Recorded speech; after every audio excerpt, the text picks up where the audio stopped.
Vaya, Carlos, empezamos, pues. Bueno, nosotros somos el grupo B, nos ha tocado medidas de prevención de enfermedades psicosomáticas. Nuestro grupo está conformado por Daniela Bautista, Pedro Benítez, Alejandra Bolaños, Karen Burgos y su persona, Carlos Calderón. Eh, Como mencioné, nuestro tema es medidas de prevención de las enfermedades psicosomáticas.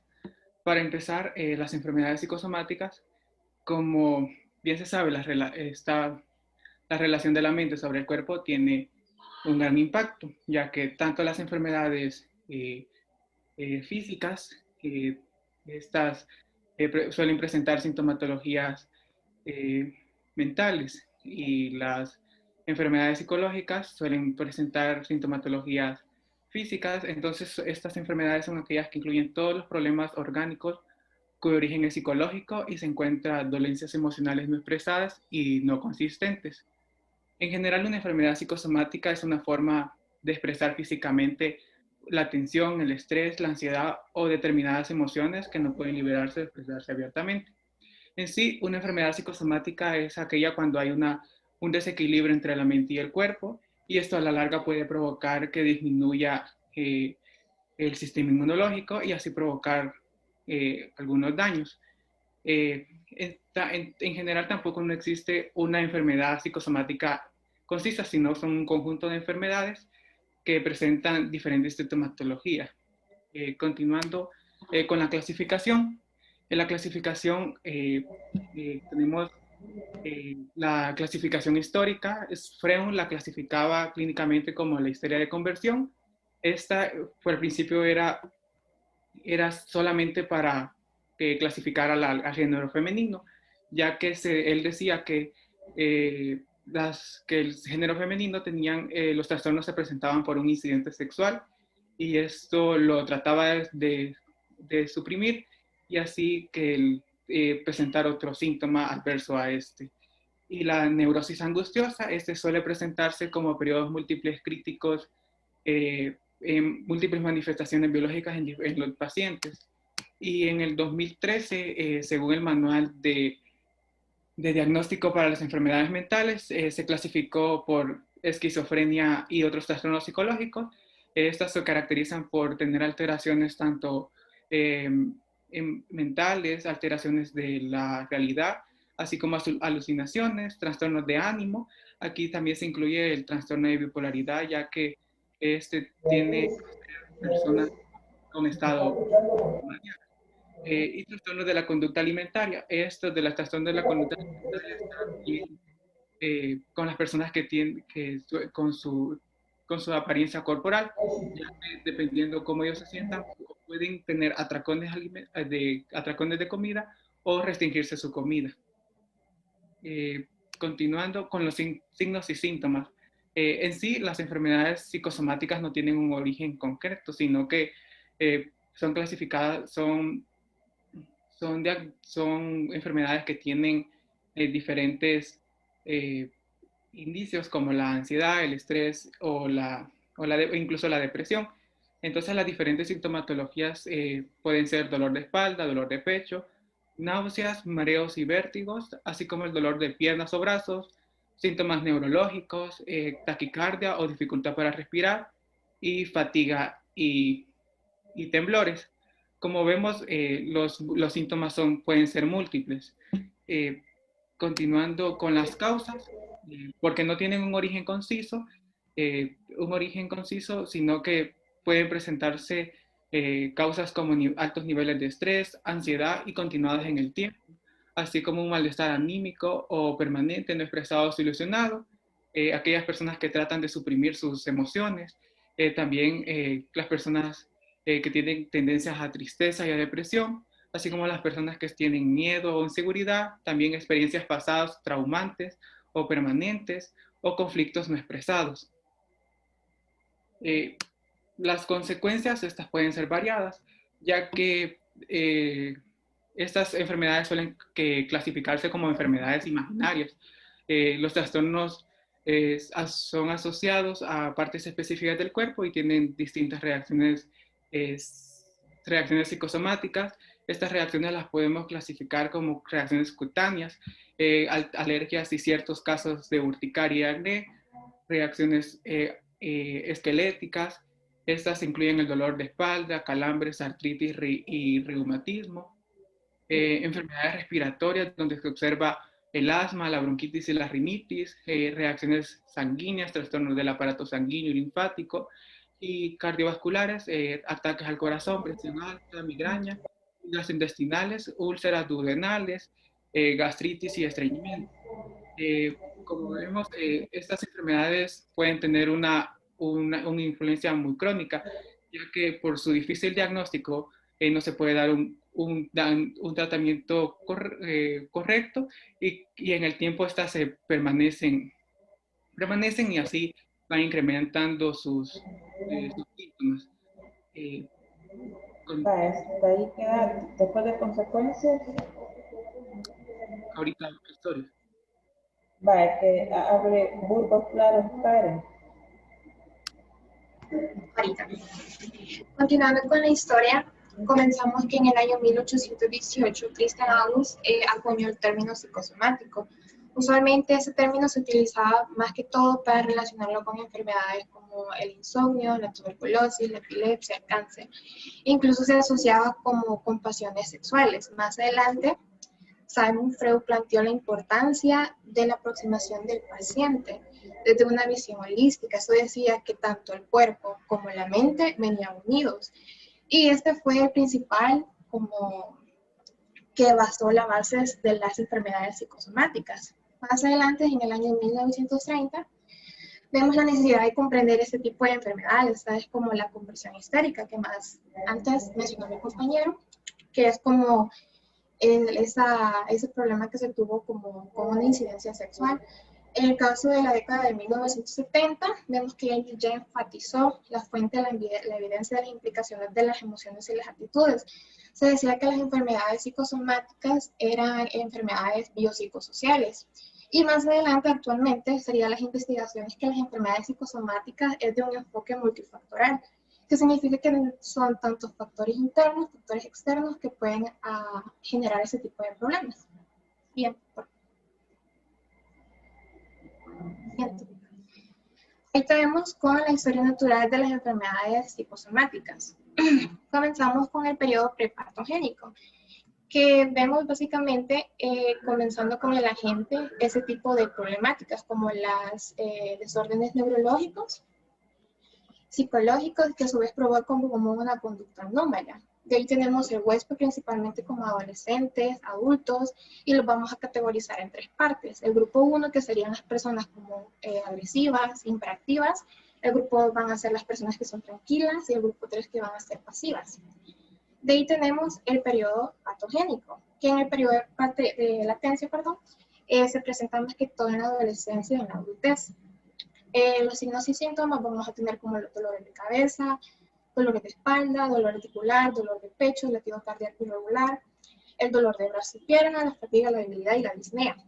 De ahí tenemos los defectos y los daños, que van a ser los episodios de dolor torácico, que usualmente se confunden con ataques cardíacos, mayor gasto de energía, la rigidez en el cuerpo, la recuperación lenta de lesiones, que eso se ve como la limitación de daño específicamente.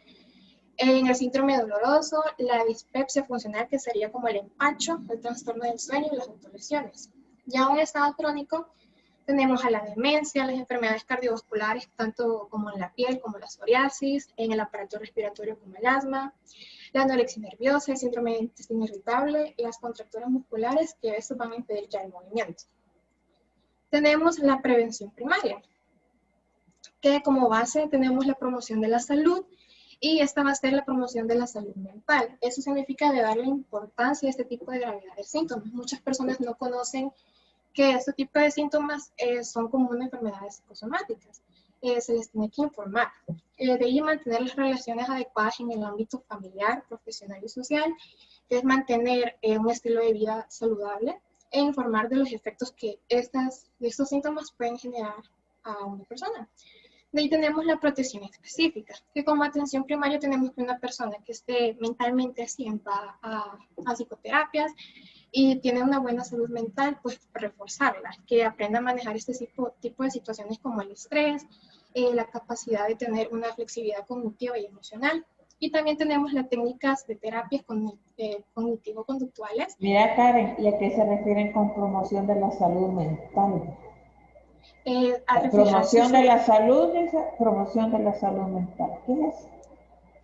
como a darle la importancia a este tipo de padecimientos. Eso no es. Mm, ¿Tiene ayuda del grupo?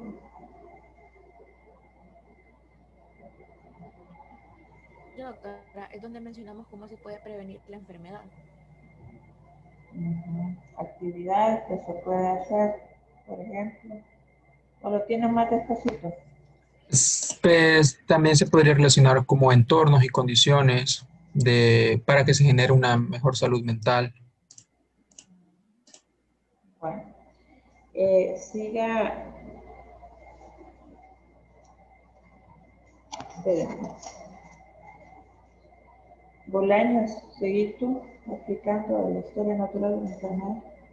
Ok, ya en la prevención secundaria tenemos el diagnóstico precoz, que aquí entran los test de patología psicosomática, las radiografías neurológicas, los factores psicológicos que pueden afectar al estado físico, como la presencia de una enfermedad médica y los factores psicológicos que pueden afectar negativamente más adelante al paciente.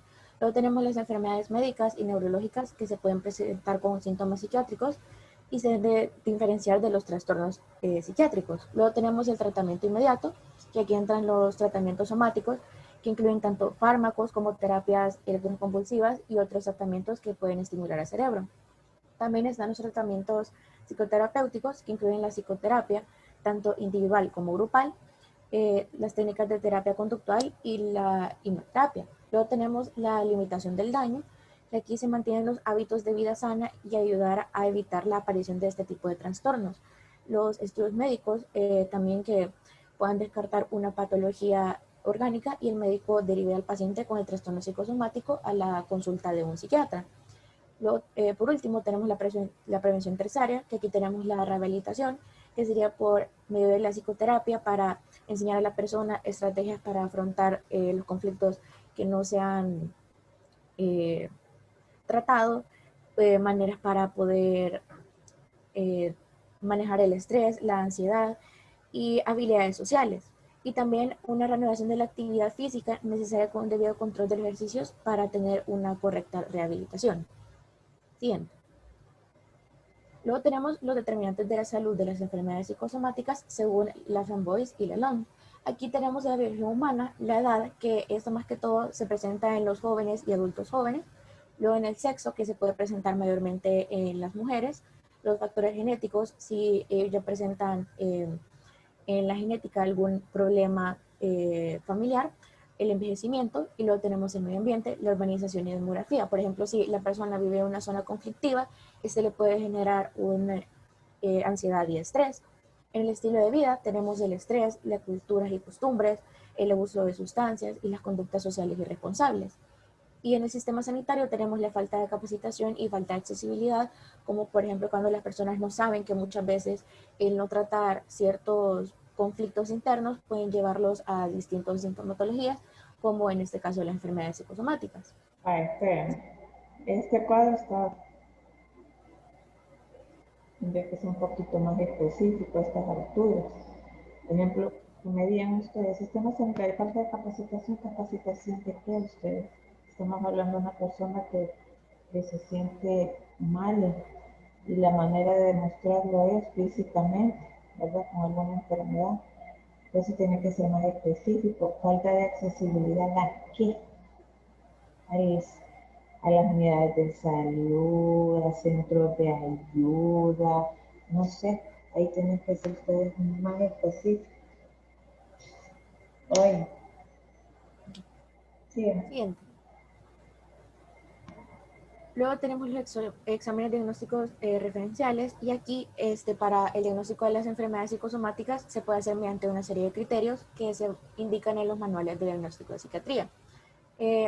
entre los cuales tenemos la historia de múltiples síntomas físicos, los cuales son los síntomas de dolor en diferentes partes del cuerpo, como dolor torácico, abdomen, cabeza, torso, los síntomas del aparato digestivo, como náuseas, vómitos, la distensión abdominal o intolerancia de alimentos, los síntomas sexuales o del aparato reproductor, como la disminución del líbido o trastornos menstruales, también los síntomas parecidos a una alteración neurológica, sin embargo, que estos no son una lesión del sistema nervioso, como alteración de la coordinación, debilidad muscular o sensación de un nudo en la garganta. Siguiente. Luego en los factores predisponentes, como primer punto, tenemos los factores genéticos y familiares, que estos trastornos se presentan en las familias, mayormente en las familiares de primer grado, entre un 10 y 20%. Los síntomas somáticos tienen una alta prevalencia familiar, de manera que los niños y los miembros pueden compartir síntomas similares, ya sean quejas físicas en general, como dolores abdominales o dolor de cabeza. Luego tenemos los eventos estresantes, que algunos problemas físicos y tratamientos médicos, estos pueden actuar como un desencadenante de trastornos somatomorfos. Y también tenemos los estresores psicosociales, que pueden desencadenar o mantener un cuadro, siendo estos estresores, por ejemplo, los problemas de un niño a relacionarse en la escuela, la transición de un colegio a otro, o el nacimiento de su hermano del niño en edad preescolar. Luego tenemos los rasgos de personalidad, que estos se describen que estas personas son aplicados o incluso obsesivos, sensibles, inseguros y ansiosos. Y en los modelos de aprendizaje tenemos que las conductas son recompensadas o incrementadas en intensidad y frecuencia, mientras que las conductas que son castigadas o inhibidas van a disminuir. Siguiente. En el tratamiento, los síntomas físicos pueden ser abordados por profesionales médicos con fármacos que alivien el dolor, y ya en el tratamiento psicológico tenemos que se pueden tratar por medio de hipnosis clínica, que a través de esta se accede al subconsciente a recuerdos, sensaciones y pensamientos que se han originado en el trastorno. De esta manera se eliminan las creencias desadaptativas y en su lugar se van a colocar creencias más positivas que pueden ayudar a recuperar la salud. Luego tenemos el neurofeedback, que se utiliza para que el cerebro aprenda a autorregularse, lo que va a presentar grandes beneficios en el funcionamiento cerebral. Luego tenemos la coherencia cardíaca, que se va a lograr como unos solos minutos al día, y este hace que se entrene la coherencia cardíaca para mejorar la salud y el autocontrol emocional. Luego tenemos la relajación, que a través de meditaciones guiadas o ejercicio se puede lograr deshacer de la ansiedad, mientras se disminuyen los niveles de cortisol y otras hormonas que estén dañando al organismo. Siguiente. Ya en las medidas de prevención de las enfermedades psicosomáticas a nivel primario, tenemos la promoción de la salud, que aquí está educar a la población, identificar los signos y los síntomas de la depresión, ansiedad o el estrés que se puede presentar en la familia. Luego, la protección específica, tenemos identificar las tendencias depresivas, ansiosas o estresantes en los niños y adolescentes, y también evitar los cambios de conducta o eventos traumáticos. Y también Mira, tenemos Alejandra, solo decime, explicando un poquito mejor lo de la protección específica, lo que dice protección específica. Me han puesto identificar tendencias. Amplíame un poco más eso, por favor, o cualquiera del grupo. Sí, vaya, la persona puede ir a un tratamiento con un psicólogo o psiquiatra que le puede revisar por medio de los chequeos mentales para poder identificar si este tiene una tendencia depresiva, ansiosa o por estrés, para que más adelante le pueda generar una enfermedad psicosomática y así evitar que puede llegar a ser un problema más adelante. Bueno, digamos que sí. Nivel secundario. Ajá, pero nivel secundario no lo han hecho bien. ¿Cuál es la limitación del daño? ¿Cuál es el diagnóstico precoz? ¿Cómo lo hacen? ¿Y el tratamiento? Por medio de, como ya lo mencioné anteriormente, el diagnóstico se puede hacer por medio de los exámenes diagnósticos Sí, pero diferenciales. pues sí, poder decirlo, pero aquí no lo vi, no está escrito. Diagnóstico diferencial. Bueno, Ahí. Sí. Sí, perdón. Sí, mamá, perdón. Ok, vale. Ya en el nivel secundario tenemos el diagnóstico precoz y tratamiento oportuno, que tenemos los test de patología psicosomática, el diagnóstico por medio de la evaluación de condiciones laborales, evaluaciones psicológicas, también con los exámenes de salud mental. Ya en el tratamiento tenemos talleres de manejo del estrés, terapia psicológica y tratamiento con fármacos antidepresivos. En la limitación del daño tenemos el diagnóstico precoz y el tratamiento oportuno. Ya en el nivel terciario tenemos la rehabilitación, que aquí pueden ser las terapias, los grupos de apoyo, expectativas a base de los pronósticos que los doctores ya les han planteado, y también la psicoterapia, que se puede enseñar a la persona estrategias para afrontar los conflictos y también el estrés, ansiedad y depresión. Siguiente. Vaya, aquí ya las conclusiones, por lo menos uno más. Ahí, ¿quién no ha pasado?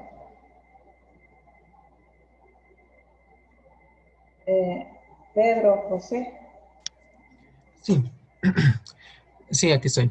Y recapitulando con el área de conclusiones, pues las enfermedades psicosomáticas, pues es una enfermedad real y que se debe tomar en cuenta debido a que muchas personas no las toman como tal. Y esta consiste en que se debe tener un diagnóstico y un tratamiento médico oportuno, pero que a su vez debe haber una base que existe un conflicto psicológico que no puede haber resultado de un nivel emocional, por lo que se trata de resolver en el cuerpo de manera inconsistente. También menciona que las enfermedades psicosomáticas en la actualidad pues tienen un enfoque multifactorial, en donde usualmente se toman en cuenta algunos factores externos, factores internos y también asimismo antecedentes que habían pasado como en su historial clínico y en el presente. Además de esto, pues deben ser estudiados por múltiples investigadores, trabajando cada uno de ellos en el marco referencial en el que se ha sido formado. Y para las recomendaciones, pues darle importancia a la atención primaria, que las personas que acudan a una consulta para que puedan poseer una buena salud mental, interesarse y darle relevancia al tratamiento de psicoterapia y realizar un diagnóstico y un tratamiento efectivo. Gracias. Bueno, esperaba más que se trabajo. Pero bueno. Bautista Sánchez. Daniel. Sí, doctora, que estoy. Vale. Entonces me vas a hacer un resumen de lo que, para comenzar, con tus palabras, ¿qué son las enfermedades psicosomáticas y cuál es la importancia de ellas? ¿La importancia en sí de las enfermedades psicosomáticas o la importancia de la prevención de estas? No, fui clara, ¿qué son las enfermedades psicosomáticas y cuál es la importancia de estas? Ahí luego como la importancia. Ok, pues como habíamos dicho, las enfermedades psicosomáticas son, o trastornos, son como, bueno, se producen una interacción, es cuando se produce una interacción entre los componentes físicos y los emocionales, que estos van a dar lugar a una dolencia o una enfermedad. Entonces, esto da o causa de que las emociones, digamos, como la preocupación, como la ansiedad, como el estrés o un estado de ánimo bajo, van a influir sobre el estado físico de la persona. Entonces, Así esto va a es. generar síntomas o también puede agravar incluso los que ya se tengan presentes.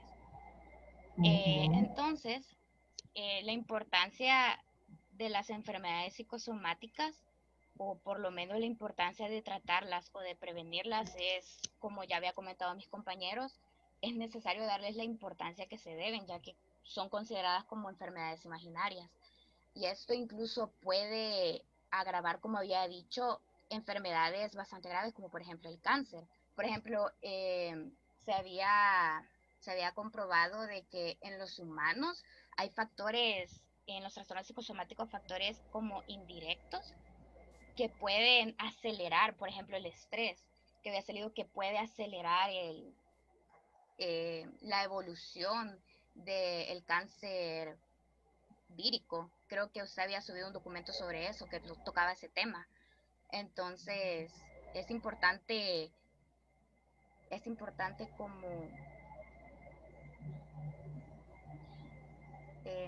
tratar este tipo de trastornos, darles la importancia que se debe para evitar de que la persona que los padezca pueda llegar, digamos, a enfermedades o tenga complicaciones que hasta cierto punto pueden ser irreversibles o pueden, digamos, ser o puedan costar un poco en volver a ser. No. Está bien, dejen de compartir la pantalla, por favor. Vale. ¿Qué opinan ustedes sobre lo que dijo la compañera? Y sobre todo, me interesa saber, ¿creen ustedes que es una enfermedad imaginaria? Doctora, realmente no siento que sea en sí una enfermedad imaginaria porque es algo No, que... Alejandra, déjame que los otros participen. Ustedes ya participaron. Quiero saber las opiniones de los compañeros.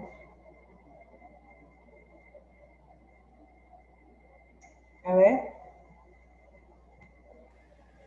Bueno, yo no pienso que sea así una enfermedad imaginaria tal cual. Imagino que se le llama así, pues, por hacer alguna pequeña relación, pero sí, como mencionaban los compañeros, está comprobado que ciertas alteraciones que podemos tener nosotros psicológicas o mentales pues pueden afectar a nuestro estado físico, a nuestra condición física. Así es. Entonces, A ver, William. No, perdón, seguí después, William. no. Esa era la idea principal ya. Vale. William Ríos. Buenos días, doctora. Ay, disculpa que no tenga la cámara, me está A ver, fallando. Yo tengo, sí, yo creo que no son imaginarias las enfermedades, pero las personas tienden a pensar que, o sea, no le dan importancia y ese siento yo que viene a ser el problema, ¿verdad? Porque, o sea, las personas generalmente tratan de concentrar, digamos, el estrés que ellos están sintiendo. La mayoría de personas no lo liberan, por decirlo de esa forma. Y siento que eso más que todo es algo personal de cada persona, ¿verdad? Por ello es muy importante la promoción en la salud, como ellos lo mencionaban, ¿verdad? Como proveer a las personas, a la población, formas para que ellos puedan liberar ese estrés o liberar ciertas emociones que a ellos les pueden llegar a provocar estos síntomas, que si bien no, como decían ellos, no tienen un origen específico, pero es más que todo por el estilo de vida que pueden mantener las personas y eso no lo podemos cambiar nosotros como doctores. Así es, y también por los imprevistos, pues, ¿verdad? Porque uno está en esta vida, pero mañana no sabe qué puede pasar y cómo va a reaccionar uno ante problemas que se nos ponen, ¿verdad? Ustedes cuántos problemas no se están exponiendo, ¿verdad? En cuanto a sus estudios, y pasan momentos de estrés y les puede dar cefalea, náuseas, colitis, o me van a decir que no han pasado por eso, ¿verdad? Entonces, y se siente, porque no está mal. ¿Quién había levantado la mano? Perdón, como puse a hablar yo. Yo, A ver, solo agregar también que la sociedad influye bastante y hay como un estigma en las personas cuando escuchan la palabra anda al psicólogo o eso, porque lo primero que piensan es yo no estoy loco.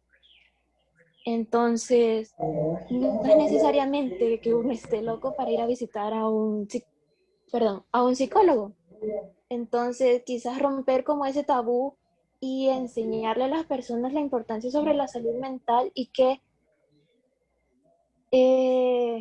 el bien que les puede hacer y evitar que eso pueda llegar a algo peor, sería bastante importante.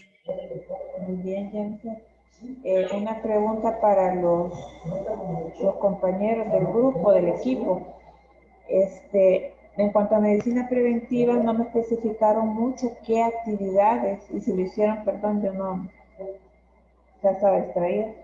¿Qué actividades se pueden hacer pues, como medida preventiva en la población, en sus pacientes? ¿Qué pueden hacer ustedes para, si no presentar una enfermedad psicosomática, si no la presenta o presentarla posteriormente? O sea, ahí entra lo que es la salud mental, ¿verdad? Entonces, ¿qué actividades recomendarían ustedes para la salud mental de las personas, de sus familias, amigos? A ver, Pedro, ¿estás viendo qué En- leer? no, entre una de ellas pues tenemos la meditación o técnicas de relajación, de respiración. Incluso hay muchas personas que optan por escuchar música o algo así para evitar este tipo de estrés o depresión que genera, pues porque muchas veces, por eso del ejemplo que puse de la música, pues genera otro tipo, pues, o tipo de relajación, se podría decir, o algo así. Estímulo de las endorfinas. Ajá, Es, muy bien. Pues sí, y esto va para todos, ¿verdad? Todos tenemos que ujú. tener salud mental, entonces no solo estén que estudie, que aquí, que allá, que también dense un par de horas de relajación para ustedes mismos. ¿Me explico? También, Entonces, también ok, tiene que ver, ajá. también tiene que ver quizás el apoyo familiar o de algún profesional como un psicólogo, pues eso te Así es, ayuda a... pero, sí, pero si no, pues apoyate a vos solo. Ahora Ujú. terminan, ven sus clases y todo eso, tendrán actividades, pero dense un tiempo para ustedes mismos. Hagan lo que más les guste, caminen, ¿sí? Hagan un poco de ejercicio, coman lo que quieran, o sea, que no sé, pero cosas que les distraigan, váyanse con el novio, con la novia un rato, pero solo a distraerse, nada más. Y luego pues ya retoman otra vez sus actividades, ¿verdad? Entonces, sí, ya para terminar, hay muchas veces que me llegan a la consulta pacientes y que dolor de doctora, me duele la cabeza, viene y se me da el hombro, tengo bien duro aquí el cuello, no puedo dormir, que no tengo hambre, si hay una que llegan que les duele el corazón, y lo sienten, pues, y ustedes los toman los signos vitales y están alterados, pero su finalidad como médico no solo darle tómese esta pastilla, no, consultar la causa. Señora, ha tenido problemas, se ha estado ante un evento estresante, y frente de ustedes la paciente empieza a llorar o le empieza a comentar, sí doctor, es que tengo un trabajo, ahorita mi trabajo, mi hijo, me mataron a fulano, entonces ustedes ya ven el fondo, ¿verdad? Entonces ahí estamos hablando de trastorno de ansiedad, pero realmente sí está todo eso relacionado, ¿verdad? Y la paciente está alterada y ustedes la palpan, y realmente dolor duro, con tortícolis, o sea, bien afectada. Entonces, acuérdense siempre buscar también una causa psicológica o causa externa del medio ambiente, ¿verdad? Que le está produciendo toda esa sintomatología a sus pacientes y saberla reconocer en ustedes mismos. Bueno, fíjense de que para el grupo y para en general, para todos los que vienen adelante, los trabajos, acuérdense, tienen que poner, el tema está perfecto y todo lo que quieran, pero a ustedes se les olvida que tienen que escribir los objetivos como los ponen, ¿verdad? Porque es importante el trabajo, los datos epidemiológicos. En el escrito sí, yo no lo niego, ¿sí? Pero lo tienen que poner en la PPT. O sea, es cierto, yo solo me lo revisadito así, pero imagínense ponerme a revisar cada PPT punto por punto, no termino hoy, ¿sí? Entonces, hay cosas que son bien lógicas. Entonces, ustedes, por ejemplo aquí, planteamiento del problema, presenta descripción del problema, se tiene que hablar de las enfermedades psicosomáticas, son por hoy, tal cosa en el mundo, se presenta en muchos países, ahí está la problemática. Sí, y lo tienen, lo que pasa es que no lo han puesto ahí, porque repito, de ahí, cuál es su objetivo general, cuáles los específicos, están congruentes los objetivos con lo que ustedes están presentando, cuál es la justificación, cuál es la importancia, ¿verdad? Y de ahí es el desarrollo, que sí está muy bien, ejemplo, le faltó un poco, y sus conclusiones, recomendaciones, ahí van. Entonces esto es para todos, ¿verdad? Siempre me lo ponen en el trabajo, perfecto, pero también pónganlo en la presentación, que es parte de la evaluación. Bueno, niños, muy bien. Que pase el otro grupo, por favor, enfermedades psicosomáticas. Perdón, diabetes mellitus.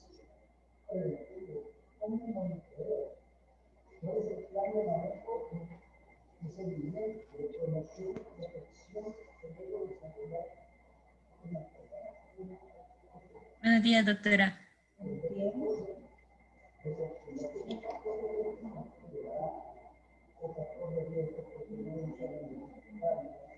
Bueno, como grupo C nos corresponde hoy compartir lo que es el seminario de medidas preventivas en los diferentes niveles para prolongar y conservar de manera aceptable la calidad de vida de los pacientes diabéticos. Antes de empezar, tenemos que conocer que la diabetes se define como un grupo de enfermedades metabólicas que se caracterizan por la hipoglucemia, que resulta de los defectos de la secreción o la acción de la insulina. Teniendo en cuenta que el impacto que tiene la diabetes en la calidad de vida de quienes lo padecen es considerable, costos de su tratamiento, la alta tasa de complicaciones que genera, incapacidades temporales, permanentes y la elevada tasa de mortalidad. Urge también fortalecer las estrategias de prevención primaria para retrasar y evitar el desarrollo de esta enfermedad. Siguiente.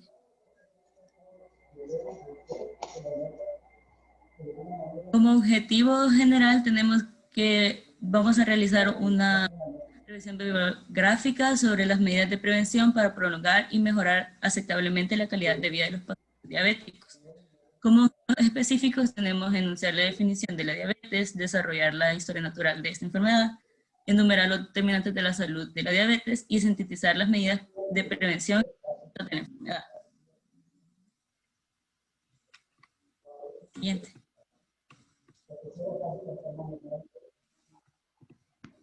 ¿Qué es la diabetes? La diabetes es una enfermedad crónica que afecta la forma en que el cuerpo se convierte los alimentos en energía.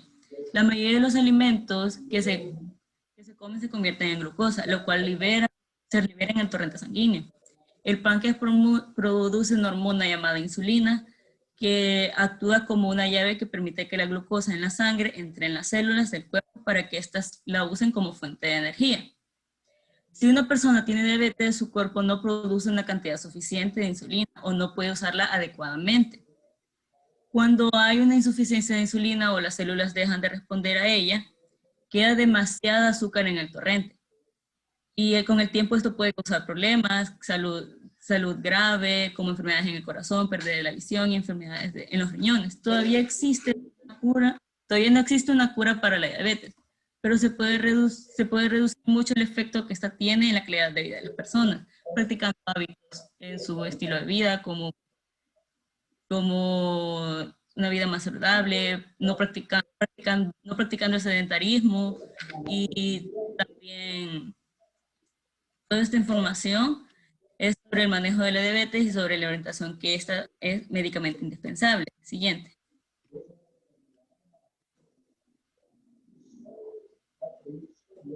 Tenemos tres tipos de diabetes: diabetes tipo 1, diabetes tipo 2 y diabetes estacional. La diabetes tipo 1 es causada por la reacción autoinmunitaria. El cuerpo se ataca a sí mismo por error, específicamente a las células beta del páncreas, y esto impide que el cuerpo produzca insulina. También conocemos que aproximadamente el 5 al 10% de las personas contienen lo que es enfermedad de diabetes tipo 1. Por lo general, los síntomas de esta diabetes aparecen rápidamente. Generalmente se diagnostica en niños, adolescentes o adultos jóvenes. Las personas que tienen diabetes de tipo 1 deben recibir insulina todos los días para sobrevivir. En la actualidad, nadie sabe cómo prevenir la diabetes de tipo 1. Con la diabetes de tipo 2, los adipocitos, los hepatocitos y las células musculares no responden de manera a la insulina. Esto se denomina de ella como resultado de conducta a la insulina y no puede mantener el azúcar en la sangre en los niveles normales. El 95% de las personas contienen lo que es diabetes de tipo 2. Este es un proceso que evoluciona a lo largo de los años, generalmente se diagnostica en los adultos. Es posible que no sienta ningún síntoma específico, por lo tanto es importante que se haga un análisis de los niveles de azúcar diariamente o periódicamente. La diabetes de tipo 2 puede prevenirse o puede retrasarse con los cambios en el estilo de vida, como antes lo había mencionado, como una vida más saludable, bajar de peso, si esta persona tiene un sobrepeso, y tener una alimentación y una actividad física regularmente. La diabetes gestional, que esta normalmente se diagnostica por primera vez en el embarazo, al igual que otros tipos de diabetes. La diabetes gestional afecta la forma en que las células son utilizadas del azúcar o glucosa.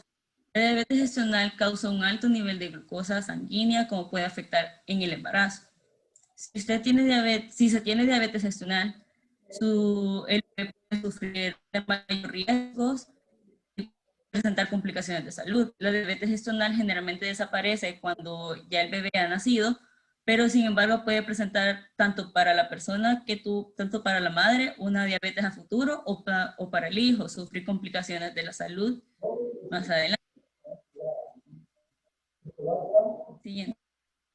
Va, hasta ahí te quedas. Que siga Marcial exponiendo. Gracias. Buenos días, doctora. Okay. Bueno, para continuar tenemos la historia de la diabetes. Se va a decir que la diabetes era ya conocida como en la era cristiana. En el manuscrito descubierto por el Ebert en Egipto en el siglo XV a.C. Se van a describir diferentes síntomas que parecen corresponder. Espérame, que ahí estás de mal. Ni siquiera saben lo que han puesto. ¿Qué es el papiro de Ebert? ¿Qué es Ebert? El descubierto de Ebert. Pero no son se puede decir que los diferentes síntomas de la diabetes. No estoy en lo seguro. Yo había leído que el papiro de Ebers era como de los primeros manuscritos que se habían descubierto donde los egipcios describían diferentes enfermedades y los conocimientos médicos que ellos tenían o creían tener. Así es. Nada más. Ebers se le da porque es el que descubrió los dichosos papiros, ¿verdad? Que papiros pues, venían siendo como libros, pues, pero bueno, seguimos, sí. Gracias. Vale. Bueno, se va a decir que Arteo de Capadocia fue quien le dio el nombre de diabetes, que en griego significa refiriéndose al síntoma más llamativo por la exageración de emisión de orina. Luego vamos a tener que en el siglo XIX, el clínico francés Boucher dice que es que me cuesta leer. Fue que Bernstein y Charlie Best va a ser en 1921. Se va a decir que también en 1978, agregándole, se produjo la insulina sintética a partir de la biotecnología. Luego se va a decir que en 1995, pues también sumándole, se aprobó que en Estados Unidos el fármaco metformina, que va a ser el segundo tipo de medicación oral para la diabetes. Siguiente.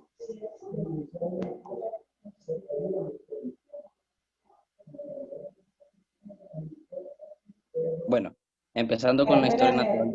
Espérame, Marcial. Moisés, decimos la historia natural de la enfermedad. Buenos días. Ahora, continuando con la exposición, yo les hablaría de la historia natural, en la cual, pues como primer punto, tendríamos la triada ecológica, en la cual nuestro agente sería un defecto de la acción de la insulina. Esto, y también un defecto en la liberación de la insulina. Luego, como huésped, se tiene que, el huésped pues son los seres humanos y sus factores de susceptibilidad serían su edad, si presenta obesidad, su sexo, sus antecedentes familiares o los factores psicosociales de la persona. Y en el medio ambiente se tiene que la diabetes tiene una mayor prevalencia en el occidente del mundo y que el sedentarismo y el estrés propician la generación de diabetes. En cuanto a los cambios tisulares, se tiene que la diabetes comienza cuando el sistema inmune recubre los islotes de Langerhans y que produciría una apoptosis de las células beta, que serían las encargadas de la producción de insulina. En cuanto a los síntomas inespecíficos, se tiene la irritación ocular, la somnolencia, el mareo, la fatiga o la debilidad. En los síntomas específicos se tiene la polidipsia, que sería esa necesidad exagerada de que la persona tiene para beber agua. La poliuria, que sería la emisión excesiva de orina, la pérdida de peso y la hiperglicemia. Luego, en cuanto a las complicaciones agudas, se tiene la cetoacidosis, la cual la cetoacidosis consiste en que el cuerpo ya no puede utilizar la insulina como su fuente de energía. Este empezaría a degradar grasas, y utilizaría un componente impulsor llamado cetona para degradar dichas grasas. Y al hacerlo, estaría volviendo la sangre mucho más ácida de lo normal. Luego también se tendría la hipoglicemia, la hiperglicemia, y en cuanto a las complicaciones crónicas, se tienen neuropatías, nefropatías, retinopatías, aterosclerosis y hasta llegar al punto de amputaciones. Y por último, se llega al punto de la muerte a causa del coma diabético, infartos al miocardio, fallas multiorgánicas o la insuficiencia renal.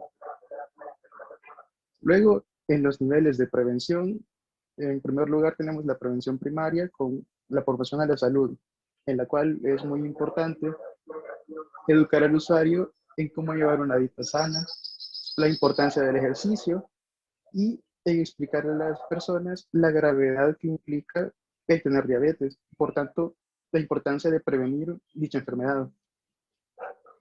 Luego, en la protección específica, se tiene que, pues, la dieta es un importante factor de prevención para la diabetes, el realizar ejercicio, ya que este aumenta la sensibilidad que tiene el cuerpo a la insulina, además de llevar un control médico adecuado. Y en cuanto a la prevención secundaria, en el diagnóstico precoz, pues la mejor forma de detectar la diabetes es a través de las diferentes pruebas que miden el nivel de glucosa en sangre. Pero también se puede hacer uso de cuadros clínicos de sospecha o probabilidad. En cuanto al tratamiento oportuno, se tiene que los regímenes nutricionales. Haceme un favor. Sí. Vale. El diagnóstico precoz solo lo harías por medio de laboratorio. ¿Por qué más podemos hacer el diagnóstico precoz, niños? ¿El grupo? Lady, Willy. Por sospecha, por un cuadro clínico, como se mencionó antes, de síntomas como polidipsia, poliuria, pérdida de peso. Se puede Sí, sospechar de pero que... ahí, sí, Por pura sintomatología podemos hacerlo, por exámenes, pero hay algo bien importante que ustedes se lo olvidan siempre en la prevención. Acuérdense que esta enfermedad es hereditaria. Sí, por herencia. Ajá. Entonces se estudiaría si la persona tiene factores genéticos predisponentes, por ejemplo. Cabal, por ejemplo, Alejandro, le preguntas antes que todo, mire, o cuando llega por otra enfermedad X y usted los antecedentes personales, de pronto si tiene familiares diabéticos, ¿verdad? Por ejemplo, nosotros vemos lo que es atención al adolescente y en la atención al adolescente le preguntas todos sus antecedentes familiares y ahí te dice si hay familia con trastornos mentales, con VIH y entre una diabetes, hipertensión. Entonces, ella misma le dice, no, mi mamá y mi papá es diabético por lado materno y paterno, tengo familia diabética. Entonces, ¿qué creen que le va a pasar con ese muchacho? A la larga puede desarrollar diabetes o no. Sí. Entonces, por ahí entra también un diagnóstico precoz, haciendo una buena anamnesis. Entonces, ¿cuál es la recomendación? Ahí te encuentras varias recomendaciones al muchacho que ustedes me lo pueden decir y pueden estarse haciendo los chequeos, por ejemplo, aunque sea joven, una vez al año, ¿verdad? Para ver cómo están los niveles de glicemia. ¿Estamos claros, Vale, seguimos. Bueno, continuando con el tratamiento oportuno, se tiene que los regímenes nutricionales y la dietoterapia son importantes factores para tener un control en la diabetes y además del tratamiento farmacológico. En la limitación al daño, pues los pacientes con diabetes deben tener cuidado con sus heridas, deben presentar una adherencia alta a su tratamiento, deberían evitar fumar tabaco y deberían realizarse exámenes periódicos para identificar lesiones neurológicas, lesiones circulatorias, lesiones oftálmicas, renales, dermatológicas y hepáticas. Además de también Mire, llevar un cierto control. Oigan, un paciente diabético que ya está en control y todo lo que quiera y tuvo sus problemas. Pero en cuanto a limitación del daño, ¿qué creen que es lo más importante de recomendación que tiene que decirle al paciente? Hay algo primordial que vemos en todos los pacientes que no tienen diabetes. Hay que tener cuidado con cierto aspecto. ¿Cuál es? El pilar principal para la prevención y limitación de daño en los pacientes con diabetes es la alimentación y el ejercicio. Sí, pero como para limitar el daño también, una cosa muy importante, ustedes las pilas puesto, pero no tan específico. Tener cuidado con los pies, sobre todo. Vieran qué común es un paciente diabético después llega con un problema en los pies. Eso se conoce como pie diabético, ¿verdad? Porque hay menos irrigación y todo lo que quieran. Por un golpecito que se den en los pies, sin que sea diabetes, y no se descubre a tiempo, porque ellos pierden la sensibilidad y el dolor muchas veces. Entonces pueden perder una extremidad, una pierna. Y no es de ustedes, déjense. Entonces es muy importante la limitación del daño, poner los cuidados todos los hoy. Bueno, sigamos. Y por último, estaría la prevención terciaria con la rehabilitación, la cual consistiría pues en una dieta balanceada, el no ingerir alcohol, el tener una dieta basada en la poca ingesta de alimentos con azúcar y el practicar algún tipo de deporte de la naturaleza aeróbica de manera leve y de manera periódica. Luego, pasando a los determinantes de la salud. Vaya, para ahí ya, Marcial. Moisés no Soy ha Moisés. pasado, ¿verdad? Ah, perdón, Moisés y Marcial ya pasaron. William, ¿ya pasaste? ¿Sí me pasas otra vez? No, no ha pasado todavía, doctor. Vaya, William, pasa entonces. Entonces, continuando con los determinantes de la salud de la diabetes, en el apartado de biología humana tenemos que la diabetes tiene componentes genéticos que pueden marcar una mayor tendencia a la enfermedad. Estos factores son el sexo y diversos estudios han comprobado que una mayor predisposición de padecer diabetes en el sexo femenino. También la edad, donde se demuestra que la diabetes tiende a presentarse a partir de los 40 años y más frecuentemente a partir de los 60. Y enfermedades, ya que enfermedades como la obesidad están fuertemente relacionadas con la diabetes y el riesgo a desarrollar esta enfermedad aumenta progresivamente en hombres como en mujeres a medida que aumenta el grado de sobrepeso. En el determinante medio ambiente, tenemos que la diabetes, en la diabetes mellitus, la exposición a los siguientes factores ambientales pueden ser un factor importante a la predisposición de la enfermedad. El primer factor es la deficiencia de la vitamina D, ya que se ha demostrado que la suplementación temprana de esa vitamina puede ofrecer protección ante el desarrollo de la diabetes tipo 1 debido a su actividad inmunomoduladora. Como la diabetes tipo 1 se desarrolla por una reacción autoinmune donde se ataca el páncreas, es bastante crucial la vitamina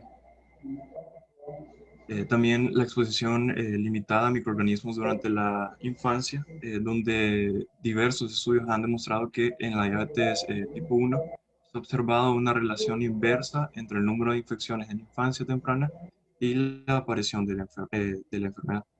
Siguiente, por favor.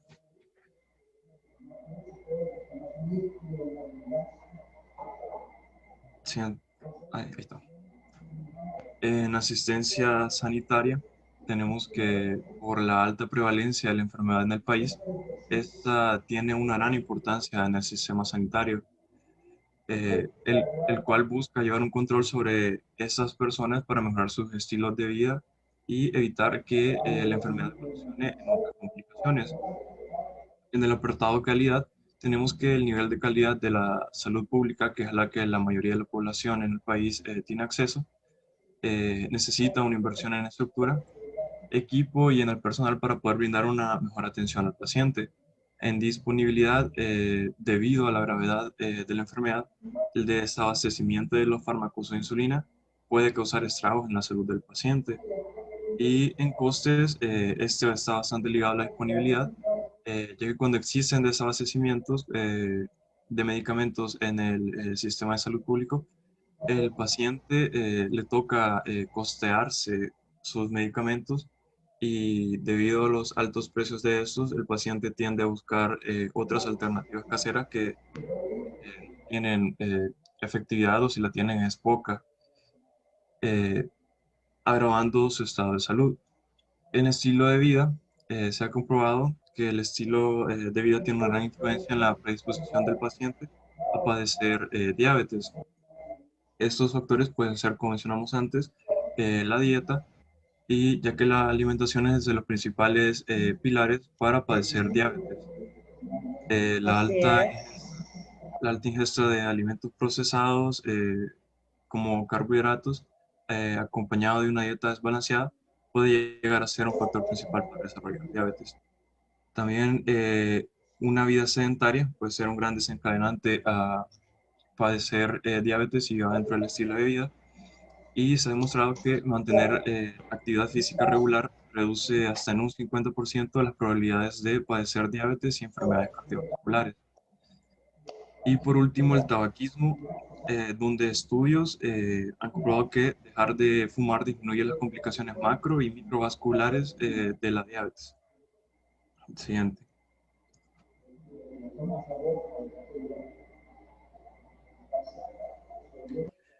Como diagnóstico para la diabetes, tenemos que la Asociación Estadounidense para la Diabetes, en inglés ADA, recomienda ciertas pautas para realizar análisis de detección en las siguientes personas.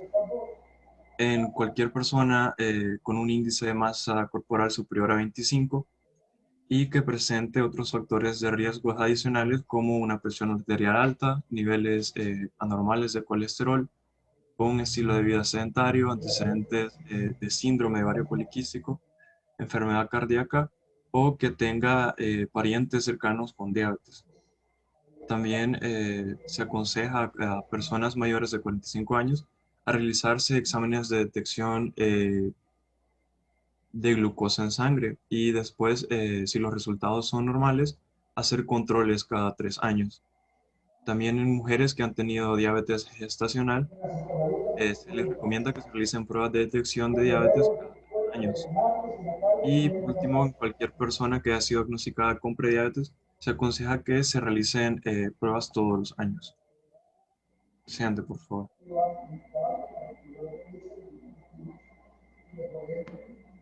Y como pruebas para diagnosticar la diabetes, tenemos la prueba de hemoglobina glucosilada. Este es un análisis de sangre que no necesita ayuno y este indica el nivel de glucosa sanguínea promedio en los últimos 2 a 3 meses. Este mide el porcentaje de glucosa sanguínea unida a la hemoglobina, que esta es una proteína que transporta el oxígeno en los glóbulos rojos. Cuanto más altos sean los niveles de glucosa sanguínea, mayor será la cantidad de hemoglobina con azúcar.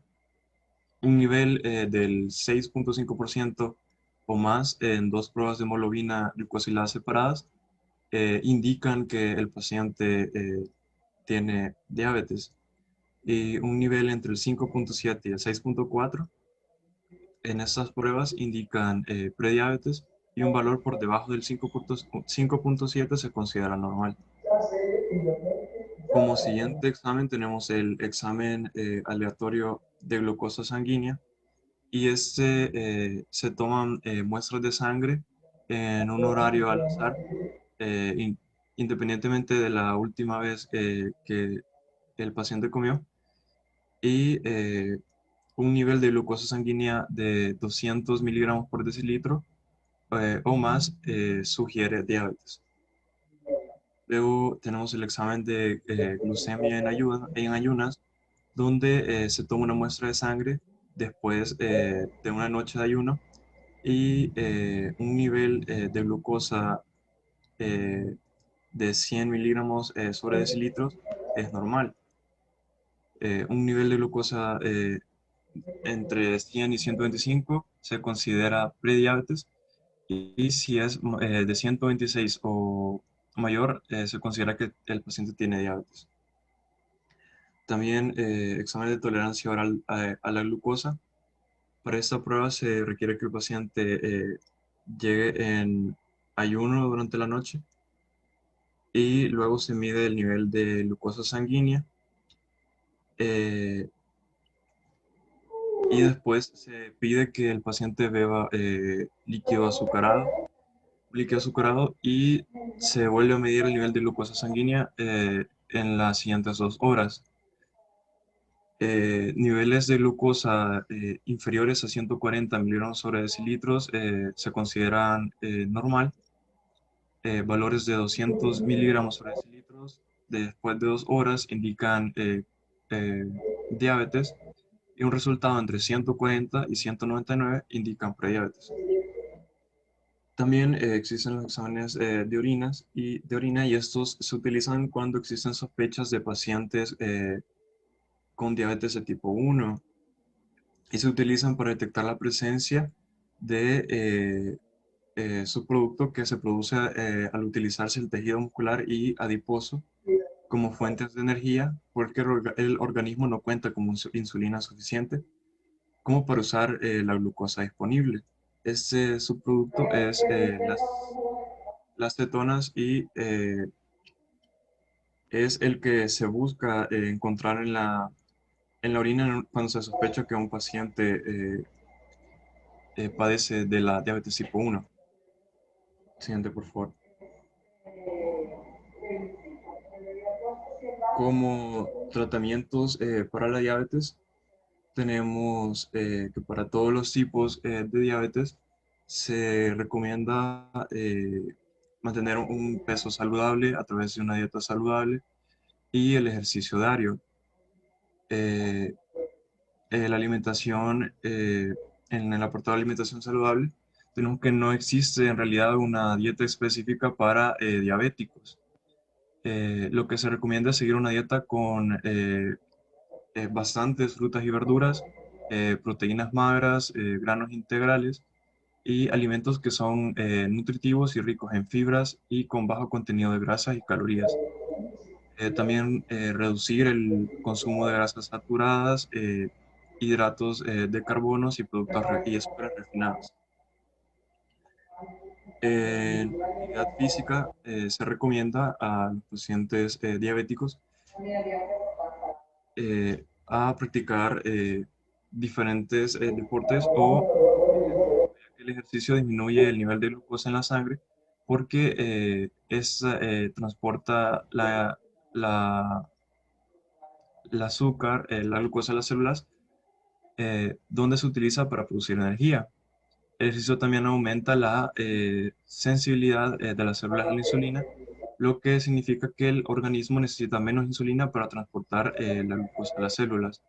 Se le recomienda al paciente tratar de hacer al menos 30 minutos de ejercicio aeróbico la mayoría de los días de la semana o 150 minutos de actividad física moderada a la semana. Vaya, estás lee esa caramba. Si eso no te lo podemos, eso te lo lees.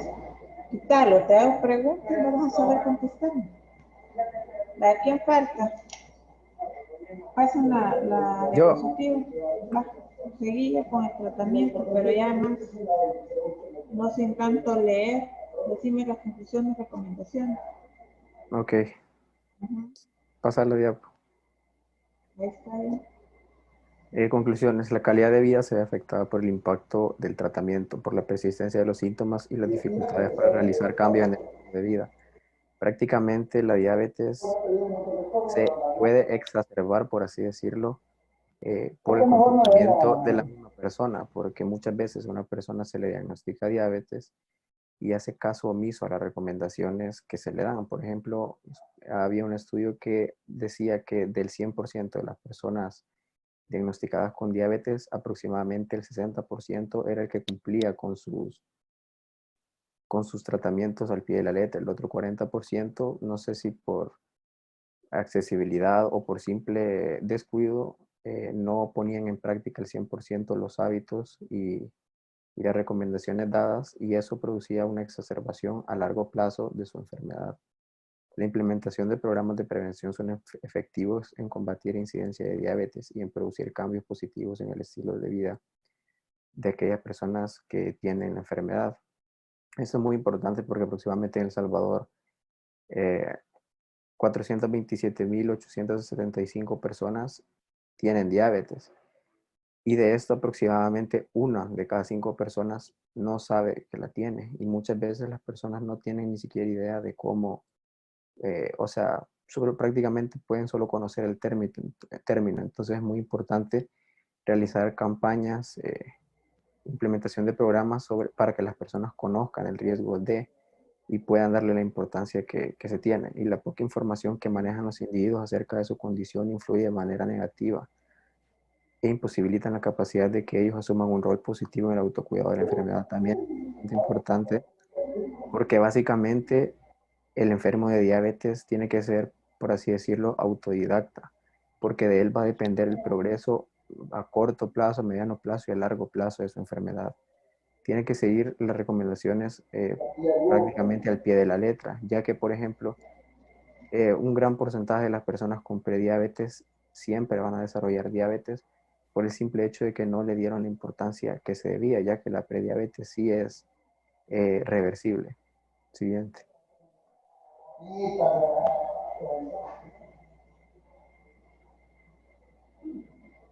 Se ve en negro la pantalla, no puedo ver. Eso es todo. ¿No hay recomendaciones? Pues tampoco. Dejen de, como, dejen de es que compartir la pantalla. Y si no es hay que ahí, no hay. ¿Cómo hacemos? en recomendaciones, básicamente, para una persona no enferma de diabetes, es chequear en su historial si tiene factores predisponentes, o sea, factores genéticos que en un futuro puedan